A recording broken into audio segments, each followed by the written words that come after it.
வணக்கம். இது பங்களாதேஷோட இடைக்கால தலைவர் முகமது யூனுஸ் அவரோட லண்டன் பயணம் பத்தினது. கடந்த 10 மாசத்துல இது அவரோட 11வது வெளிநாட்டு பயணமா. சில உலக தலைவர்கள் அவரை சந்திக்க கொஞ்சம் தயக்கம் காட்டுறதா இந்த ஆதாரம் சொல்லுது. யூகே பிரதமர் கீர் ஸ்டார்மர் அப்புறம் பிரெஞ்சு அதிபர் மேக்ரான் இவங்க 2 பேருமே சந்திக்க மறுத்துட்டாங்களாம். கீர் ஸ்டார்மர் பத்தி அந்த மூலத்துல குறிப்பிட்டு சொல்றாங்க, டாக்கா தரப்புல இருந்து கேட்ட பிறகும் அவர் சந்திக்க மறுத்துட்டாருன்னு. மேக்ரான் விஷயமும் அதுல இருக்கா? இருக்கு. சமீபத்துல பிரெஞ்சு அதிபர் இமானுவல் மேக்ரானும் நேரம் இல்லைன்னு சொன்னதால யூனுஸ் தன்னோட பிரான்ஸ் பயணத்தையே கேன்சல் பண்ணிட்டாராம். அப்போ கிட்டத்தட்ட ஒரு 20 நாள்ல 2 முக்கிய ஐரோப்பிய தலைவர்கள் சந்திக்கல. இது கொஞ்சம் கவனிக்க வேண்டியதான் இல்லையா? நிச்சயமா.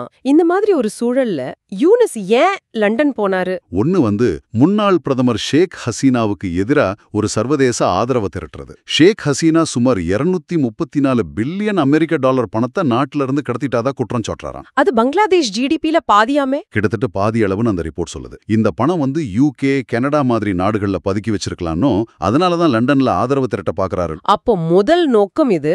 ரெண்டாவது நோக்கம் முழுக்க உள்நாட்டு அரசியல் சம்பந்தப்பட்டது. ஓகே.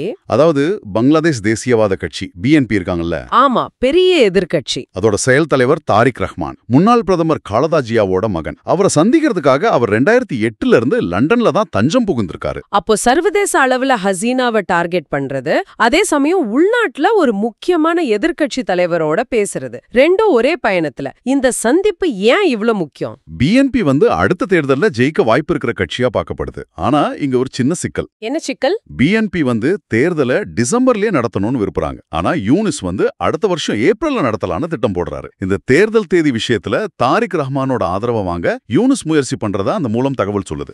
ஆக ஒரு பக்கம் ஹசீனா மேல இவ்ளோ பெரிய நிதி குற்றச்சாட்டு, இன்னொரு பக்கம் தேர்தல் தேதி பத்தி ஒரு உடன்பாட்டுக்கு வர முயற்சி. இதுக்கு நடுவுல இந்திய பிரதமர் மோடி பத்தியும் யூனுஸ் லண்டன்ல ஏதோ பேசினதா அந்த ஆதாரம் சொல்லுது. ஷேக் ஹசீனாவோட விமர்சன பேச்சுகளை கட்டுப்படுத்த சொல்லி யூனுஸ் இந்திய பிரதமர் மோடி கிட்ட கேட்டாராம். பிரதமர் மோடி இது சமூக ஊடகம், இதை கட்டுப்படுத்த முடியாது அப்படின்னு பதில் சொன்னதா யூனுஸ் சொன்னதா அந்த செய்தி அறிக்கை சொல்லுது. இந்த பதிலால யூனுஸ்க்கு கொஞ்சம் ஆழ்ந்திருத்தி ஏற்பட்டதாகவும் தெரியுது. ஹசீனாவோட கருத்துக்களை ட்விட்டர் மாதிரி தளங்கள்ல இருந்து நீக்க சொல்லாம இந்திய அரசாங்கத்தை போய் கட்டுப்படுத்த சொல்றது என்ன நியாயம்னு அது கேக்கு. அதே நேரம் யூனுஸ் தானே பங்களாதேஷ்ல எலான் மஸ்கோட ஸ்டார்லிங் சேவைக்கு சமீபத்துல அனுமதி கொடுத்தாரு. சோஷியல் மீடியாவை கட்டுப்படுத்த முடியாதுன்னு சொல்றவரு டெக் கம்பெனிக்கு அனுமதி கொடுக்கலாமான்னு அந்த செய்தி மூலம் ஒரு பாயிண்ட முன்வைக்குது. யூனுஸோட நோக்கம் வெறும் ஹசீனாவோட பேச்சை கட்டுப்படுத்துறது மட்டும் இல்லாம, ஒருவேளை பங்களாதேஷோட விடுதலை போராட்ட வரலாறு, அதோட மரபுகள், இதுல ஹசீனாவும் இந்தியாவும் முக்கிய பங்கு வச்சாங்க இல்லையா, அதையும் குறைச்சு மதிப்பிடுறதா இருக்கலானும் அந்த செய்தி மூலம் ஒரு பார்வையை சொல்லுது.